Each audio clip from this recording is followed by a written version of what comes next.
사도 바울이 이제 전도 여행을 떠나게 될 때에 이제 이 터키라고 하는, 즉 드로아 지역에 도달을 했습니다. 드로아는 트로이죠. 옛 지명의 일리아드, 트로이 목마로 유명한 그 신화에 나오는 드로아 지역, 터키의 드로아 지역, 이 지역에 도달을 해서 계속해서 아시아 지역, 비두니아 지역으로 복음을 전하려고 애를 썼어요. 근데 하나님의 영이 막아섰다. 대신 밤에 환상을 보여주죠. 유럽의 이 빌립보 지역에, 그러니까 마케도니아에 사람이 손짓을 하면서 우리에게 와서 도와달라라고 하는 환상을 보고 난 다음에 유럽으로 건너가죠. 빌립보 지역으로 건너갑니다. 그래서 이곳에서 자주장사 루디아를 만나게 돼서 회심을 시키고, 그 다음에 귀신 들린 요조, 이것으로 밥벌이를 먹고 살고 있는 주인이 있고, 그 주인 밑에서 이제 그 여인이 귀신 들려서 예언하고 말하고 하는 무당과 같은 역할을 했던 사람, 이 사람을 회심시키고, 그러니 이제 밥벌이가 없어지니까 사람들이 어떻게 돼요? 고소를 하죠. 감옥에 갇히, 빌립보 감옥에 갇혔을 때 바울과 실라가 찬양하고 기도했더니 지진이 일어나고 감옥이 다 이렇게 무너지면서 이제 그 상황을 지켜보던 간수들이 자기들이 책임을 잘못하면 다쳐야 되고 죽음을 맞이해야 되기 때문에 이제 바울이 죽지 말라, 그리스도를 믿어라 하면서 복음의 역사가 일어나요.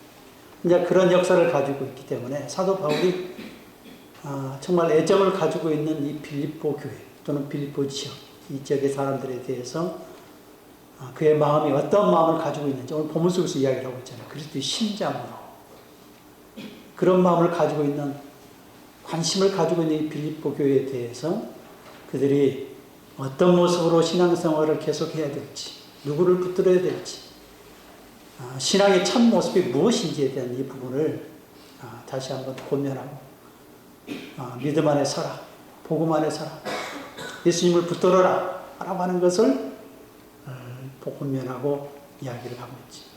자, 믿음의 자녀란 우리가 어떤 모습으로 서야 될 것인가, 오늘 본문 속에서 우리가 다시 한번 말씀을 통해서 은혜 받는 시간이 되기를 바랍니다. 첫째로, 예수님께서 우리 안에서 일하시는 삶이 되어야 된다. 이거를 지금 사도 바울이 이야기를 하고 있어요. 예수님께서 일하시는 삶. 내가 일하는 게 아니라 주님이 일하시는 삶. 3절, 4절, 5절, 6절 보면 내가 너희를 생각할 때마다 나의 하나님께 감사하며 간구할 때마다 너희 무리를 위하여서 기쁨으로 항상 간구하면 너희가 첫날부터 이제까지 복음을 위한 일에 참여하고 있기 때문이라. 너희 안에서 착한 일을 시작하신 이가 그리스도 예수의 날까지 이루실 줄을 우리는 확신하노라. 우리 안에 착한 일을 시작하신 이가 끝까지 우리를 붙들고 일하셔서 구원을 완성시키신다. 자, 우리가 예수님을 믿으면 예수님 우리 안에 들어오신다고 그랬잖아요. 그 들어오신 그 예수님이 내 안에서 나를 살아가신다. 그래서 견인하시고, 그래서 끝까지 우리를 승리하는 믿음으로 나아갈 수 있도록 해주신다. 오늘 5절에 보면 너희가 첫날부터 이제까지 복음을 위한 일에, 복음 안에 참여하고 있다, 이렇게 표현하고 있어요. 복음 안에 있다는 게 믿음 안에 있다 이 말이에요. 믿음 안에 있는데, 자, 너희 안에서 착한 일을 시작하신 그 예수님이 또는 성령님이 이제 너희를 끝까지 붙들고 구원에 이르도록 하실 것이다 라고 하는 이 부분을 이야기를 하고 있습니다. 여러분, 우리는 예수님을 믿게 되었고 그 예수님이 우리 안에 들어오셨기 때문에 우리 안에서 예수님이 우리를 끝까지 붙드신다는 사실에 확신을 가지고 감사할 수 있기를 주의 이름으로 축원합니다. 내 안에 주님이, 그분이 나를 끝까지 붙들고 가신다는 거예요. 나를. 여기 희망과 소망과 기쁨과 즐거움이 있어요. 여러분 우리가 알파와 오메가, 즉 나는 처음이요 나중이라고 하는 이 말을 많이 들었어요. 이사야 44장에도 보면 또 계시록에도 나오는 여러 군데에서 이렇게 이야기를 하고 있는데, 이 말은 사실은 시간의 시작이요 마지막이라는 그런 의미도 있지만, 또는 영원하신 의미라는 그런 영원하신 분이라는 의미도 있지만, 여기에서 우리가 적용을 한다면 주님은요 나의 개인사에 있어서 개인의 삶에서 적용에 있어서 주님은 나를 구원하셨으면 끝까지 붙으신다 이 말이에요. 알파와 오메가가 처음이요 나중이라고 하는 것은 예수를 믿는 그 순간부터서 마지막 우리가 구원 받을 때까지 나를 붙들어 주시는 그러한 알파와 오메가 되시는 그러한 분이시다라는 사실도 우리는 깨달을 수 있어요. 사단은 우리를 무단히 밀가부로 까불어요. 우리를 넘어뜨리고 무너지게 하고 예수님을 붙들지 못하게 하고, 누가복음 22장 31절 이하를 보면은 예수님께서요 베드로가 또 베드로를 위해서 기도하시잖아요. 너가 사단이 너를 밀가부로 할 텐데 내가 너의 믿음이 떨어지지 않기를 위해서 기도했노라. 이 말은 베드로를 붙들고 계시는 예수님을 지금 이야기합니다. 모든 관심과 그의 모든 집중이, 예수님의 집중은 베드로한테 멈춰져 있어요. 자, 육신으로 계셨을 때는 그의 관심을 갖는 바라보는 자 입장에서 기도를 해주셨다면, 이제는 우리 안에 들어오셨어요. 그 주님이 우리 안에 들어오셔서 내 안에서 역사하신다 이 말이에요. 밀가루도 까분들 할지라도 우리는 넘어가지 않을 수 있다 이 말이에요. 주님이 내 안에 계시기 때문에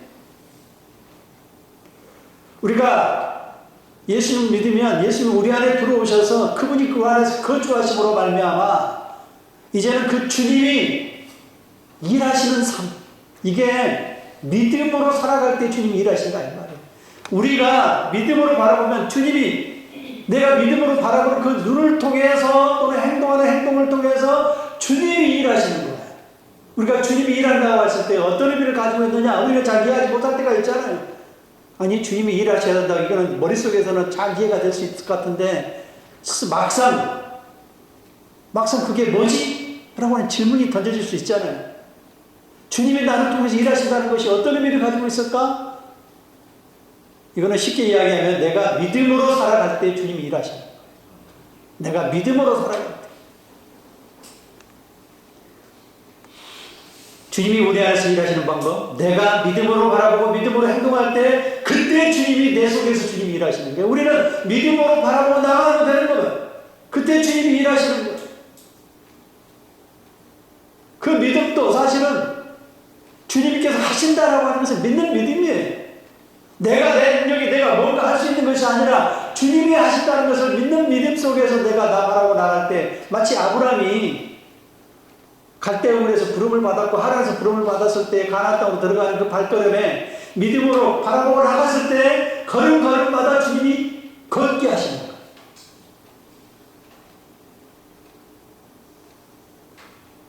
그리고 아브라함이 아들 이삭을 얻을 때도 역시 마찬가지.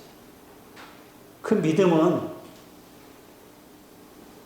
주님께서 하실 수 있다는 그 믿음을 바라볼 때 그 믿음을 통해서 주님이 일하신다.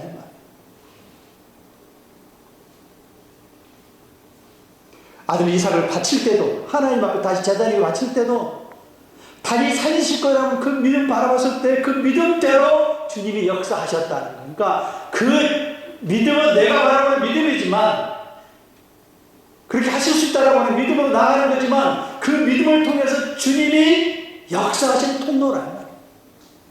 그러니까 나는 뭐를 바라보면 돼요? 믿음으로 바라보면 돼요. 믿음으로 행동해서 액션을 취하게 되면 그때 주님이 내 안에서 일을 하시는 거예요.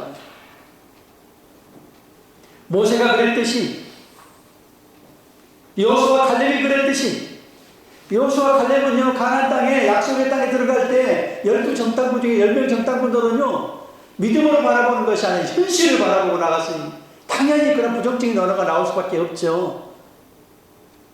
근데 여호수아 갈렙은 믿음으로 바라본 그 믿음, 이걸 통해서 주님이 두 사람의 믿음으로 역사하셨다. 가만히 더 뜯어보면 이들의 믿음은 무엇에 근거를 두고 있었느냐? 말씀에 근거를 두고 있었다. 여러분, 우리가 믿음이라는 건요 그냥 잘하는 게 아니에요. 내가 믿고 싶어서 믿는 게 아니라 그 근본이 뭐라고 그랬어요? 로마서 10장 17절에 믿음은 들으면 말씀에서 나온다고 그랬으니까 말씀을 들음으로 믿음이 생기기 때문에 오늘 여호수아 갈렙도 하나님 말씀을 붙잡았다. 약속의 땅은 하나님이 아브라함을 통해서 약속하셨고 그 약속의 말씀을 붙들어서 그 말씀을 믿었다 이 말이에요. 여러분들의 믿음은 어디서 나옵니까? 사람들이 이야기해주는 여러 가지 잡다한 많은 이야기를 통해서 여러분들이 믿음이 생깁니까? 아니라는 거예요. 하나님 말씀하시니 말씀에서 근거를 가지고 말씀을 붙들 때, 그 말씀을 들을 때 믿음이 생기는 거예요. 그래서 여호수아 갈렙이 하나님 말씀을 약속의 땅이라고 하는 이곳은 하나님이 주시겠다고 약속하셔서 그 말씀에 근거를 가지고 나갔기 때문에 그 믿음을 통해서 하나님이 역사하셨어요. 그러니까 말씀을 붙들 때에 그 말씀을 통해서 믿음이 생기고 그 믿음으로 내가 행동하고 나갈 때 내 속에서 누가 일하시라고요? 주님이 일하시는 거예요. 주님.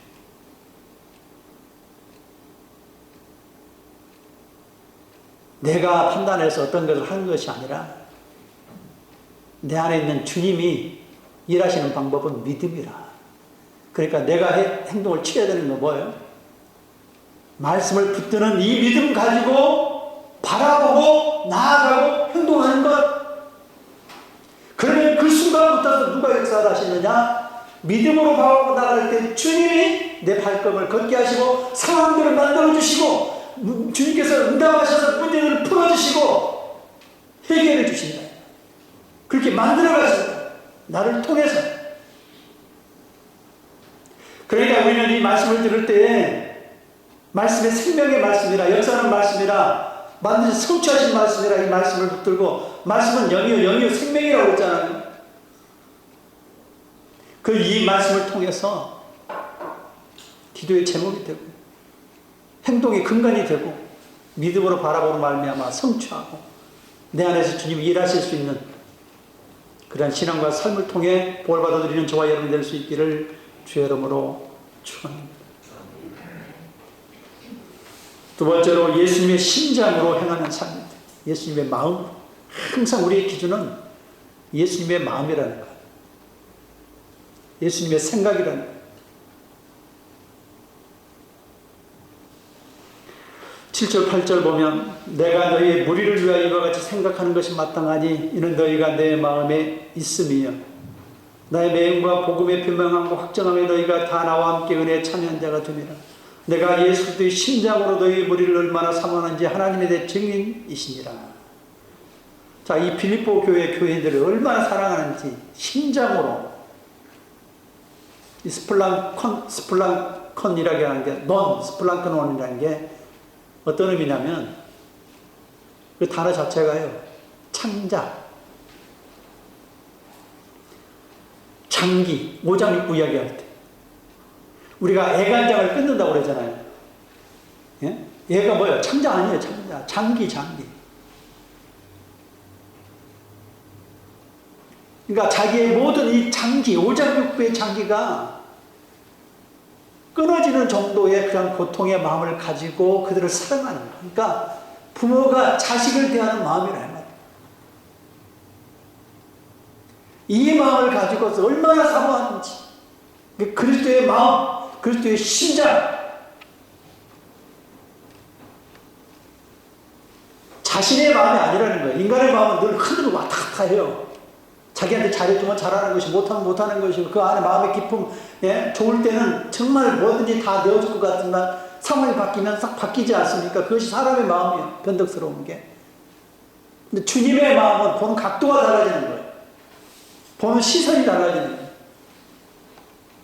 나사로가 죽었을 때 예수님께서요, 눈물을 흘리시잖아요. 그 눈물이 이러한 눈물인데, 부모가 자식을 바라보는 마음, 그 눈물은 나사로가 죽었을 때 인생에 대한 비참함, 죽음이 올 수밖에 없는 모습, 인간의 죄의 깊이가 죽음으로 연결되는 그 모든 상황들을 주님은 한눈 안에 다 들어오시는 거예요. 인생의 비참함, 죽음, 그 다음에 그 연결되어진 가족들 간의 슬픔, 아픔, 고통, 이런 것들이 다 한눈 안에, 한 입체 안에 다 주님은 보고 계시는 거예요. 그 눈물의 눈물을 보고 계시는 거예요. 그러면 주님이 흘리신 눈물. 마치 부모가 자식을 잃었을 때에 그 마음의 고통과 아픔의 마음을 담고 나사로를 바라보는 눈물을 흘려요. 예루살렘 성에서도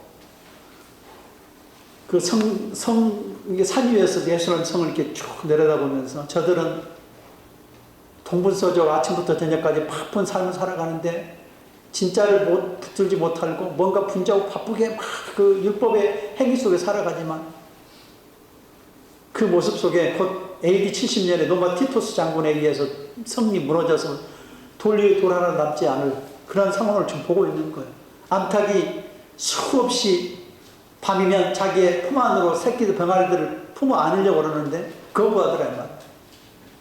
예수님께서 계속해서 그들을 품 안으로 자기 품 안으로 계속해서 불러들이는데 그 음성을 듣지 못하고 그들이 거부하고 바깥으로 나가면서 잡혀 먹힌다 이 말. AD 70년에 일어난 사건을 보고 계시는 거지. 열매가 없는 이스라엘 백성들을 보고 있는 것이죠. 예수님을 보지 못하고 예수님을 알지 못하는 이스라엘 백성들에 대한 눈물을 흘립니다. 일설에 의하면은 로마 티토스 장군이 그 예루살렘을 점령을 할 때에 당시 6월절 행사를 하고 있었기 때문에 기록에는 약 110만 명이 죽었다. 우리가 상상하기 어려운 그 숫자예요.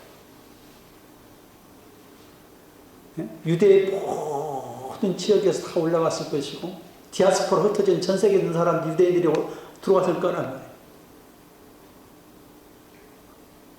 그 많은 사람들이 죽임을 당하는 모습, 주님을 알지 못하고 죽임을 당하는 그 사람들의 모습에 예수님은 눈물을 산 위에 내려다보시면서 예루살렘 성에 그 사람들의 모습을 곧 얼마 안 있으면 맞이해야 될 죽음의 모습들을 보고 있는 것이죠.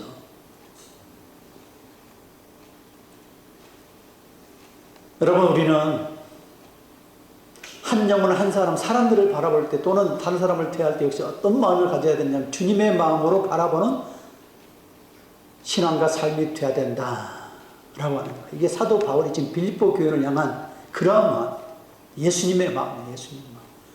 단순히 감정에 의해서 왔다 갔다 하는 그런 마음이 아니라 주님의 마음을 담고 그들의 영혼을 사랑하는 마음, 영혼을 사랑하는 마음. 요한복음 5장에 38년 된 병자를 일으키실 때 예수님의 마음이 어떻겠어요? 38년 동안 누워있는 자의 삶. 천사가 와서 물을 통하면 재빨리 들어가는 사람들은 덜 아픈 사람들이 먼저 들어가는 모순이 있잖아요. 그 모순 속에 살고 있는 인생의 모습, 그리고 그 38년 된 병자는 한 번도 걸어본 적이 없는 그런 모습 속에 고통스럽게 살아왔던 그 시간에 그 시간들에 축적된 그 고통의 것들, 안식일에 손마른 자를 고쳐줬을 때 유대인들이, 바리새인들이 안식일에 하지 못할 짓을 했다고 그러면서 실상 그들은 예수님의 마음과는 딴판인 전혀 다른 모습으로 가고 있는, 예수님께서 이야기를 하잖아요. 안식일에 선을 행하는 것, 악을 행하는 것, 안식일에 사람을 살리는 것과 죽이는 것, 어떤 일이 옳은 것이냐? 너희는 무엇을 추구하느냐? 진짜 너희가 진짜 주님의 마음으로 그 사람들을 바라본다라면 이렇게 말할 수는 없다 이 말이에요. 너희들은 그 사람의 초점이 아니다. 주님의 마음이 아니라 이 말이에요.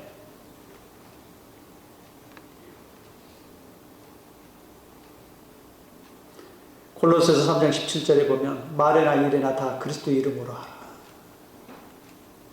말을 하면 사람을 살리는 말, 일을 하면 그리스도로 그들을 채워지는 일. 베드로전서 4장 11절 이하를 보면은 누가 말을 하면 주님의 말을 말하는 것, 주의 말을 하고 주님의 말을 하고, 봉사하려면 성령이 주시는 힘으로, 공급하는 힘으로 봉사하라. 그러니까 핵심은 뭐냐? 너가 너의 인간적인 노력과 방법으로 생각하고 감정으로 일하는 것이 아니라 주님의 마음을 가지고 영혼을 사랑하는 마음으로 주님의 마음가짐을 바라보는, 모든 피조물을, 다른 사람을, 모든 상황들을 바라볼 때 주님의 마음으로 바라보는 마음이 되어야 된다. 근데 내가 주님을 알지 못하고 주님의 마음을 헤아리지 못하는 그런 모습 속에서 다른 사람을 바라볼 수 있겠느냐라고 하는 거예요. 그래, 신앙의 핵심은요, 내가 어떤 시선을 내 관점 속에 바라보는 것이 아니라 항상 주님의 관점으로 바라보는, 주님의 관점, 주님의 마음으로 바라보는 거예요. 주의 심령으로 바라보는 거예요. 하나님의 아들의 관점에서 우리 아버지가 아들의 관점으로 바라보는 것처럼 그런 마음으로 바라보면 차원이 다르다라고 하는 것을 이야기를 하고 있어요. 그러면 안식일에 살리고 죽이고 하는 그 문제 속에 갇혀가지고 율법이 더 중요하다는 것이 아니라 사람의 관점을 맞추겠죠. 인간의 영혼의 고귀함과 사람의 살리는 일의 관점을 맞추는 것에 초점을 맞추는 것이 되겠죠. 그러니까 빌립보 교회 교인들을 내면서 그들이 어찌하든지 간에 주님 안에서 살아나는 사람들, 생명을 붙드는 사람들이 되기를 원하는 그런 마음이 되겠지. 예수님의 마음으로 생각하고 말하고 행하는 신앙이 될 수 있기를 주의 이름으로 축원합니다. 세 번째로 예수님으로 열매 맺는 삶 줘야 돼. 9절, 10절, 11절 보면 내가 기도하노라 너희 사랑을 지식과 모든 청명으로 점점 더 풍성하게 하사 너희로 지극히 선한 것을 분별하며 또 진실하여 허물 없이 그리스도 날까지 이루고 예수 그리스도로 말미암아 의의 열매가 가득하여 하나님의 영광과 찬송이 되기를 원하노라. 지식과 청명으로 자라나서 지극히 선한 것을 분별할 수 있는 능력. 지식과 모든 청명으로 점점점 풍성하게 자라난다는 거예요. 그래서 지극히 선한 것을 분별하는데 이 지극히 선한 것이라는 단어가 어떤 의미를 가지고 있냐면 디아페로라는 단어가 가치, 값을 하라 할 때 가치. 그러니까 가장 가치 있는 것을 분별해요. 여러분 이 세상에 가장 가치 있는 게 뭐예요? 예수님밖에 없어요. 예? 고린도후서 4장 7절 이하를 보면은요, 질그릇에 보배를 가졌는데 사도 바울은요 나중에 고백할 때 그렇게 이야기를 하잖아요. 이 세상의 모든 것을 다 쓰레기로 여겨버릴지라도 오직 하나만 얻겠다는 예수 그리스도를. 가문도 학벌도 문벌도 먹는 것도 모든 것도 다 버리고 배설물도 여길진데 오직 하나만 취하라고 그러면 예수 그리스도를 놓고 다른 건 다 버리겠다 이야기라고 했어요. 가장 값어치 있는 게 뭐예요? 주님밖에 없다는 거예요. 주님밖에. 우리가 얻어야 될 한 가지라고 딱 이야기를 하면은 오직 예수님이라는 겁니다. 교회를 우리 안에 질그릇에 가졌으니 사실 그 주님이 우리 안에 들어오면 엄청난 능력이 우리 안에 들어오는 거예요. 이런 이의 능력이 우리 안에 있지 아니하고 주님에게 있음을 알게 하려 합니다. 주님이 들어오면 주님 자신이 보호하잖아요. 그게 마태복음 13장에 보면 예수님이 보호하는데 밭에 있는 여러 그 땅 아래 가장 중요한 보호가 갖춰져 있으면 보호를 이걸 얻기 위해서 밭을 사버린다고 그러잖아요.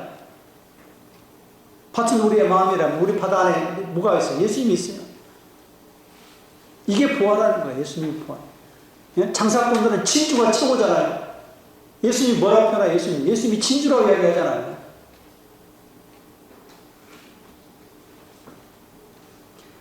예수님은 최고의 가치, 최고의 값이고 최고의 선물이고 최고의 재물이고 최고의 능력이고 우리의 생명이고 전부야 말이야.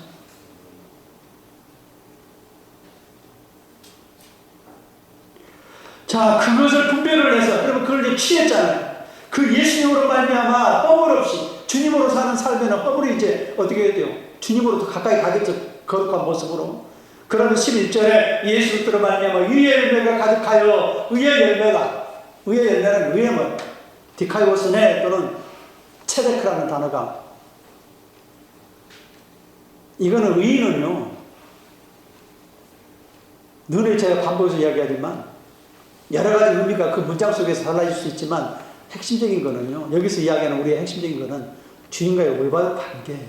올바른 관계 속에 맺어지는 열매. 아브라함과 이제 아담과 하와가 죄를 짓고 난 다음에 불순종으로 인해서 어떻게 돼요? 정상적인 관계가 다 뒤틀어졌지. 뒤틀어진 그 관계 속에서는 모든 게 다 엉망이 돼요. 열매도 나타나지 못하고 그 안에서 불안과 초조 속에서 세상 중심으로 살아가는 모든 삶의 잘못된 결과들이 나타나는 거예요. 의라고 하는 것은 이거를 다시 되돌리는 거예요. 주와 올바른 관계로 만들어가는 거예요. 예? 다시 서는 거예요. 그러니까 주님 안에 다시 서서 이제 열매를 맺기 시작을 하면 되면 어떻게 우리의 삶이 바뀌게 되어지죠. 여러분 아브라함을 통해 보여준 것처럼 아브라함이 어떻게 돼요? 다시 하나님 앞에 예배하는 자로 바뀌잖아요. 전에는 자기 마음대로 자기 생각대로 살아가는 그런 삶이었다가 이제 주님 앞에 주님과 관계가 회복되고 주님을 알게 되니까 이제 예배하는 자. 우리는 피조물이고 주님은 창조주고 그래서 우리는 예배하는 자의 삶으로 돌아가는 거예요. 올바른 관계로. 예배하는 자의 삶, 의의 열매가 예배하는 자의 삶이고 또 다윗을 보면 다윗은 늘 주님 앞에 묻고 행동하는 관계로 바뀌죠. 심지어는 어떻게 됐어요? 사울왕으로 쫓겨나갈 때 자기의 대적이었던 아기스 왕, 예? 골리앗을 죽일 때에 그때 아기스 왕 아니에요. 그러면 아기스 왕, 블레셋의 아기스 왕은 다윗을 죽여야 되는 입장이잖아요. 근데 이제 얼마나 급했으면 아기스 왕으로 바뀌었어요. 근데 아기스 왕은 그 정치적으로 해석을 하잖아요. 예? 사울 왕이 분명히 자기의 적이니까 나를 도와줄 수 있을 거라고 생각하는데 밑에 부하들은 그러면 안 된다. 이거는 믿지 못한다 해가지고 전장에 같이 뛰어들어서 사울 왕을 이렇게 치려고 했는데 못하게 하니까 잠시 주춤하는 사이에 시글락을 침범했죠. 시글락은 다윗이 피신했던 자기 가족들을 피신했던 주역인데 그 시글락에 누가 들어왔어요? 아말렉. 아말렉은 처음부터 이스라엘 백성들을 대적하고 공격했던 영적으로 사단과 같은 역할이에요. 이스라엘 백성들이 출애굽을 했을 때 연약한 자, 병했던 자, 예? 어린아이들이 뒤따라오는데 이 사람들 다 죽였잖아요. 계속해서 이스라엘 백성들을 괴롭힌 자예요. 영적으로 계속해서 괴롭힌 존재들이. 근데 다윗 왕 때도 다윗은 주님을 상징하는 거니까 예수님. 근데 이 시글락을 침범해서 다 잡아봤어요. 그때 여러분 우리가 보통 생적으로 생각하면 급하면 어떻게 한다고 물어볼 것도 없이 쫓아가는 거예요. 그런데 그때 어떻게 됐어요? 하나님의 도우심을 구하잖아요. 이 말은 이 급한 상황 속에서도 하나님의 도우심을 구하는 그때 이 제사장의 겉옷에 있는 우림과 툼빔이라고 하는 우림과 툼빔, 우림은 오르라고 하는 복수형이기 때문에 빛이란 빛들이라는 빛들. 툼빔 완전한 빛이 완전한 빛. 주님의 응답하신 하나의 도구예요, 도구. 빛으로 자기의 말씀에 그 돌에 비춰주시는 하나님의 응답의 말씀. 예스와 노래. 가라! 얼마나 이게 사실 물어볼 필요도 없이 그냥 가야 되는 건데 다윗이 무엇을 말하고자 하는 거야? 다윗은 하나님 앞에 매 순간마다 하나님의 도심을 구하는 거야. 예? 그때부터 하나님 책임지겠죠. 하나님 앞에 구했으니 하나님이 그때부터는 이제 우리가 기도의 또 하나의 장점이 뭔 줄 아십니까? 기도하면 하나님이 책임지신다. 하나님. 왜 기도 안 하면 네가 책임지는 거지만 기도하면 하나님 앞에 일종의 하나님 책임지십시오라고 하는 것 같은 원리잖아요. 그 기도하면 하나님이 안 들 수 없고 개입하지 않을 수 없는 상황이 되는 거예요.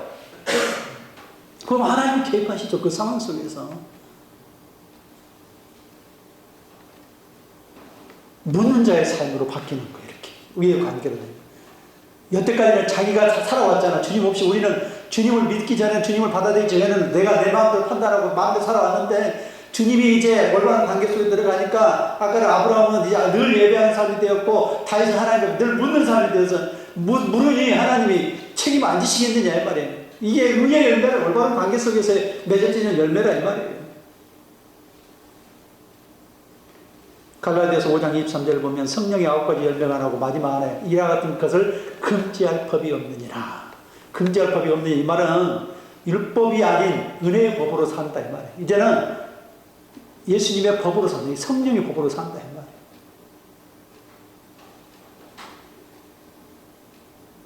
이게 핵심이에요. 예수님으로 산다 이 말이에요. 예수님으로 산다. 여러분 우리가 의의 관계가 열매가 맺어지고 올바른 관계로 들어가면 우리의 모든 기준이 뭘 바뀌느냐? 예수님의 법으로 바뀌는 거예요. 은혜의 법으로. 즉 다른 말로 표현하면 예수님으로 바뀌는 거예요. 모든 기준이 예수님. 그래서 예수님의 제자들이 다 바뀌잖아요. 예수님의 법으로. 예수님으로.